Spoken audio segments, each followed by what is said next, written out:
Ny anteny mera-pirenena raha tsy aivina ny volana aogositra teo ny lalàna antsoina hoe Jozan. Io lalàna io izay ny 7,700 solombavam-bahoaka no nandany azy. Mamaritra ny lalàna Jozan fa ny tany izay misoratra amin'ny kolon zany hoe ireo mpanjanatany dia tokony ho averina amin'ny malagasy avokoa.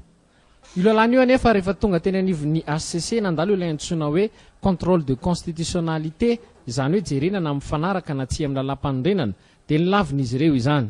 Izay ndesin'ny présidentndreo le zalakely ty dia rehefa lasa io raha io dia rejeté zavatra zay mandalo ao amin'ny HCC raha ohatra tsy lany, raha ohatra tsy membre gouvernement no manolotra azy.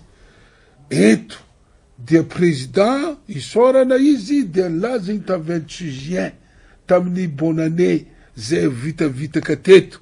Hita eto eky ny HCC efa nirejeté lalàna laniny igny, raha HCC marina anareo rejeté-nareo koa teny nataon'ny président igny ka zekena koa. Mametra-panontaniana noho izany ity solombavam-bahoaka ity satria dia fiadidinan'ny Repoblika indray nanambara taty aoriana fa ho alaina ny tanin'ireo kolon ary omena ireo izay manajary izany. Ny zava-mitranga nefa dia ny ministry ny fanajariana ny tany mihitsy no nilaza tamin'izany fotoana izany fa ho lavin'ny HCC io lalàna izay lanin'ny solombavam-bahoaka io ilay antsoina hoe loi Jozan izany.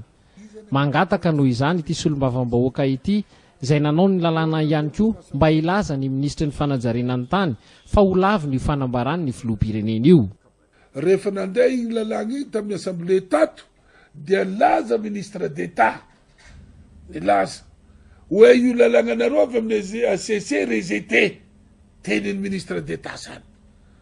De tonga rejeté marigny le raha nefa technicien ny ministre d'État namanena andiniky tao.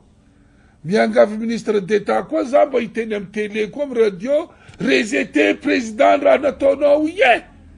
Zany koa tokony teneniny ministre d'État amin'ny télévision ty ndraiky amin'ny radio rejeté koa igny président fa mitovitovy raha nilazain'ny député Jozan tamin'ny assemblée igny rejeté.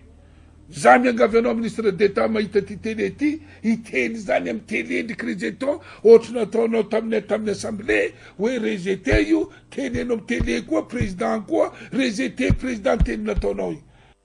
Nambaran'ity solombavam-bahoaka ity any araka izany fa tsy azo atokisana ny mpiambana sasany amin'ny HCC noho izy ireo no tendren'ny filoham-pirenena ary mibaribary zany.